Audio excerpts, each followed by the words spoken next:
Hello everyone, ये question JEE advance 2022 का है। क्वेश्चन कह रहा है कि consider a triangle whose two sides lie on the x axis and the line x plus Y plus 1 equal to 0। आई कह रहा है if the orthocentre of triangle is 1,1। तो ट्रायंगल का ऑर्थोसेंटर दिया हुआ है। आगे कह रहा है कि then the equation of the circle passing through the vertices of the triangle is. तो हम लोग को निकालना है इक्वेशन ऑफ द सर्कल, जो ये जो ट्रायंगल है उसका वर्टेक्स से पास हो। ठीक है, तो सॉल्व करते हैं।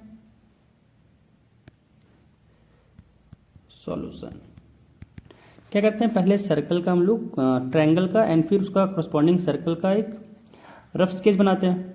तो यहाँ पे पहले बना रहे हैं सर्कल। ठीक है, तो सपोज ये एक सेकेंड, एक रफ स्केच बनाए तो ये है सर्कल। ठीक है, एंड इस पे सपोज ट्रायंगल बना रहे हैं हम लोग ABC, जिसका वर्टेक्स यहाँ पे ऐसे है।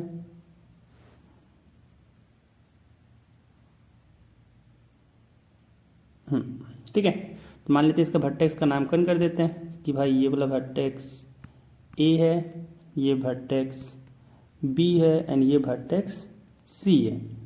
ठीक है, एंड इसका ड्रॉ करेंगे ऑर्थो सेंटर। तो ऑर्थो सेंटर क्या होता है, ऑर्थो सेंटर हम लोग कहते हैं कि जब लाइन है ना, ये वर्टेक्स C से इस पे परपेंडिकुलर डालें, A वर्टेक्स से इस पे परपेंडिकुलर डालें और B वर्टेक्स से इसी पे परपेंडिकुलर डालें, जहाँ पे इंटरसेक्ट करेगा उसी को कहते हैं ऑर्थो सेंटर।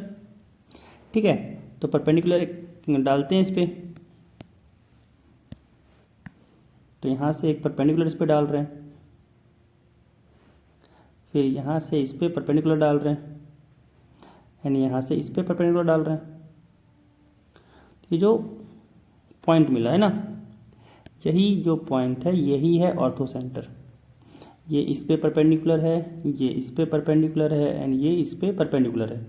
ये हम लोग को दे दिया है, क्या दिया हुआ है ये, तो ये है 1,1। अब हम लोग को निकालना है ये सर्कल का इक्वेशन। ठीक है, तो निकालते हैं हम लोग। क्या कहा जा रहा है, कह रहा है कि जो two sides lie on the x axis and the line x plus Y plus 1 equal to 0।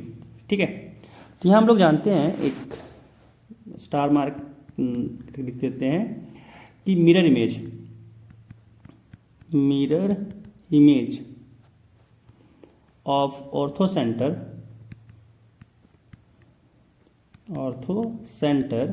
Lie on circum circle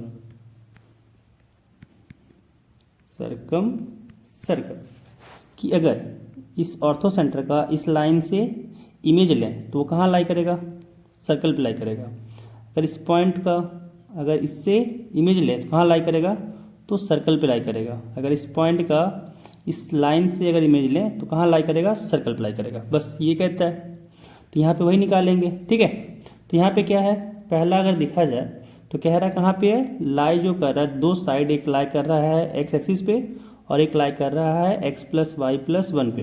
तो मान लेते हैं कि ये वाला जो लाइन है यही है एक्स एक्सिस, इसको एक्सटेंड करके कह देते हैं, मान लेते हैं ये एक्स एक्सिस है। ठीक है, एंड फिर इसको एक्सटेंड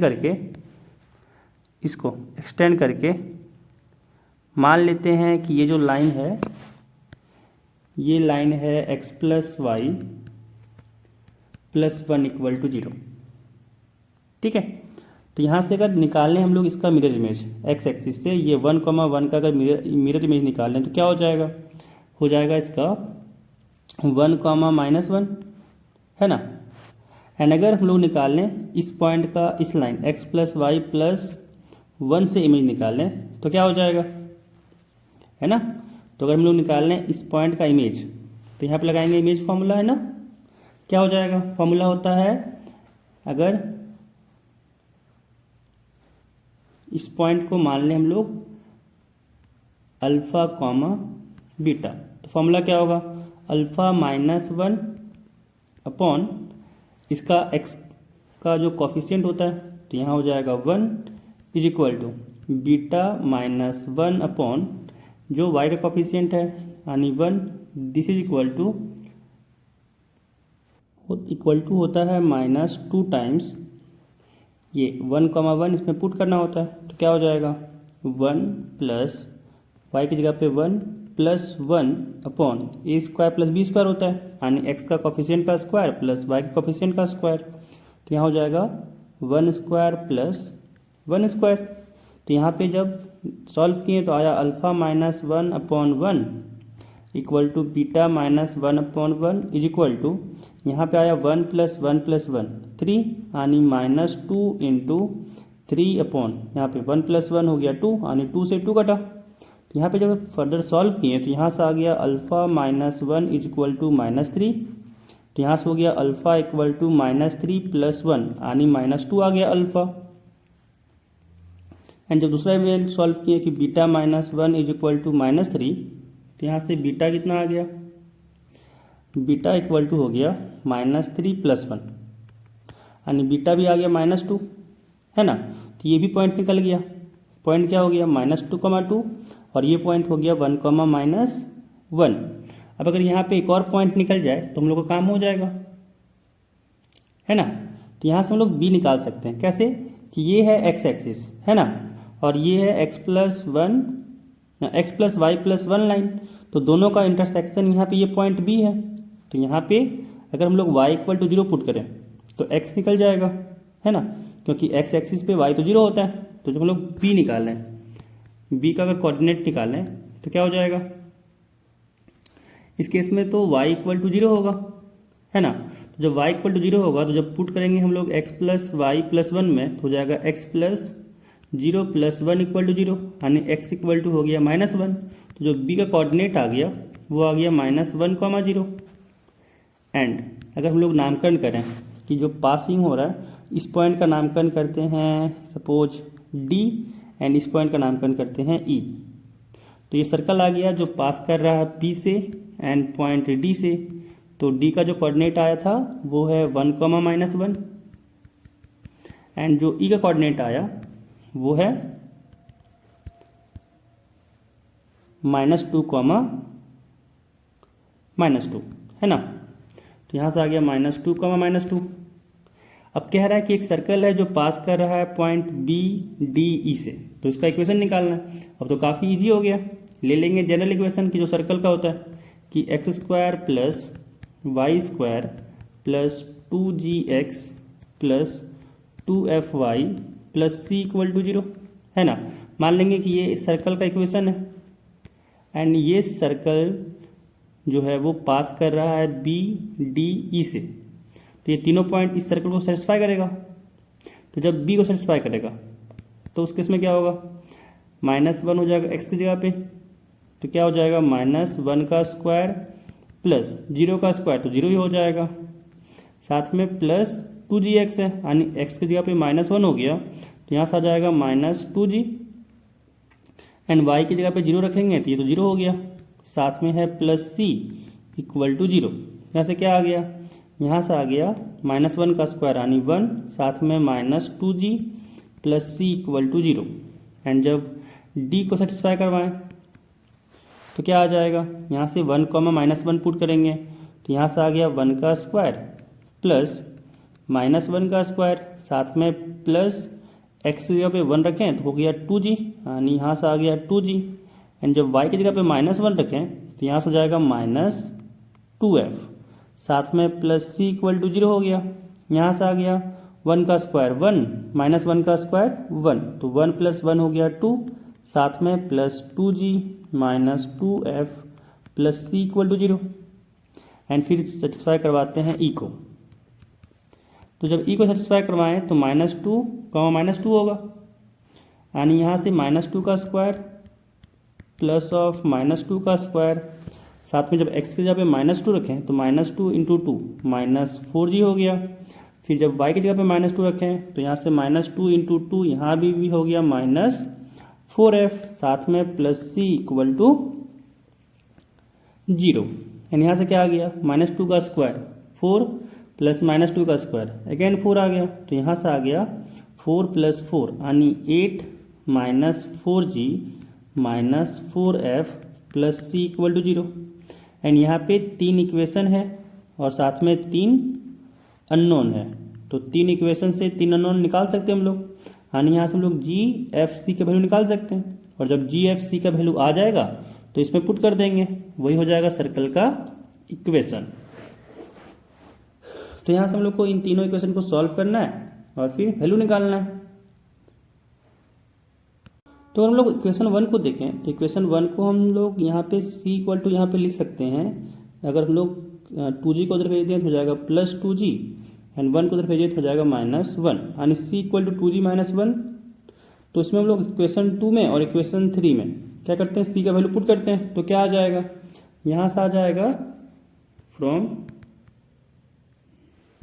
इसको नामकरण करते हैं 4, फ्रॉम 2 and 4, 2 and 4 क्या आ जाएगा, यहाँ से आ जाएगा 2 + 2g, 2 + 2g -2f प्लस, है ना, 2 + 2g -2f प्लस c है, तो c की जगह पे हो जाएगा 2g -1, यानी यहाँ से आ गया 2g -1 इक्वल टू 0। यहाँ से 2g + 2g हो गया 4g, साथ में -2f और 2 - 1 हो गया +1 इक्वल टू 0। एंड इस बार क्या करते हैं, फ्रॉम 3 and 4। तो अगर इन दोनों में से देखें 3 and 4 में, तो c की जगह पे अगेन 2g -1 पुट करेंगे तो क्या हो जाएगा 8 -4g -4f, 8 -4g -4f, साथ में था प्लस c, तो c की जगह पे हो गया 2g -1 यानी plus 2g -1 equal to 0। And यहाँ से क्या आ गया -4g + 2g, तो यहाँ से हो जाएगा -2g।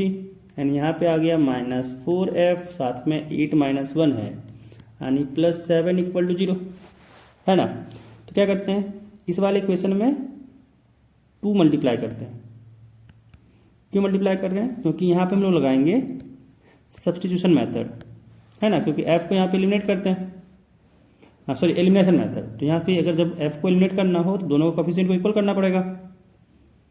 तो जब यहाँ पे मल्टीप्लाई किए या फिर इसमें ना मल्टीप्लाई करके अगर g को अगर एलिमिनेट करना चाहते हैं तो यहाँ पे मल्टीप्लाई करना पड़ेगा 2 को, है ना, इस वाले इक्वेशन में मल्टीप्लाई करना पड़ेगा 2 को, तो g एलिमिनेट हो जाएगा। तो आपकी मर्जी, आप f को भी एलिमिनेट कर सकते हैं साथ में, या तो चाहें तो g को भी एलिमिनेट कर सकते हैं। तो अगर 2 में मल्टीप्लाई किए इसमें तो क्या आ जाएगा, यहाँ से आ जाएगा -4g, साथ में -8f, साथ में आएगा +14 इक्वल टू 0। इसको नामकरण करते हैं 5, इसको नामकरण करते हैं 6। तो जब 5 and 6 को सॉल्व किए, है ना, जब 5 और 6 को ऐड किए तो 4g से 4g कट गया एंड यहाँ से आ गया -2f -8f। तो जब सम हुआ तो आ गया माइनस का 10f एंड +1 + 14, तो ये हो गया प्लस का 15 इक्वल टू 0। एंड यहाँ से जब सॉल्व किए तो आया 10f इक्वल टू 15, यानी f इक्वल टू हो गया 15/10, कट के आ गया 3/2, यानी f इक्वल टू यहाँ से आ गया 3/2। एंड जब f का वैल्यू को इसमें पुट किए हम लोग, है ना, 5 में जब पुट करेंगे तो क्या आ जाएगा, g का वैल्यू आ जाएगा। तो फ्रॉम 5, है ना, क्या हो गया 4g -2 इंटू f की जगह पे हो गया 3/2, साथ में +1 इक्वल टू 0, 2 से 2 कटा और यहाँ पे आ गया 4g -3 + 1, तो हो गया -2 इक्वल टू 0, यानी 4g इक्वल टू हो गया 2, यानी g इक्वल टू आ गया 2/4, यानी कट के यहाँ से आ गया 1/2। जब c निकालें तो c क्या था, 2g -1 था, तो c इक्वल टू आ गया यहाँ से 2 × 1/2 -1, 2 से 2 कटा यानी 1 - 1, यहाँ से आ गया c इक्वल टू 0, है ना। तो यहाँ से f आ गया 3/2, g आ गया 1/2 एंड c आ गया 0। तो इसको अगर हम लोग जनरल इक्वेशन में पुट करें, जनरल इक्वेशन क्या था, x² + y² + 2gx + 2fy + c equal to 0। तो यहाँ से हम लोग को इक्वेशन मिल जाएगा सर्कल का, पुट करते हैं, यहाँ हो जाएगा x² + y² + 2 × g, तो g का वैल्यू यहाँ पे कितना आया था 1/2, तो यहाँ से आ गया 1/2x प्लस 2fy, यानी 2 इंटू एफ था यहाँ पे 3/2, तो यहाँ से आ गया 3/2 इंटू वाई, साथ में प्लस सी था 0, तो यहाँ से आ गया 0, दिस इज इक्वल टू 0। 2 से 2 कटा, 2 से 2 कटा, यहाँ पे आ गया X square plus Y square plus X plus 3y equal to 0। तो जो हम लोग को सर्कल का क्वेश्चन चाहिए था वो सर्कल का क्वेश्चन आ गया। क्या हो गया, X square plus Y square plus X plus 3y equal to 0। तो यहाँ पे कौन सा ऑप्शन से मैच कर रहा है, यहाँ पे हम लोग को मैच कर रहा है ऑप्शन बी के साथ, X square plus Y square plus X plus 3y equal to 0। तो आंसर आ गया इसका बी।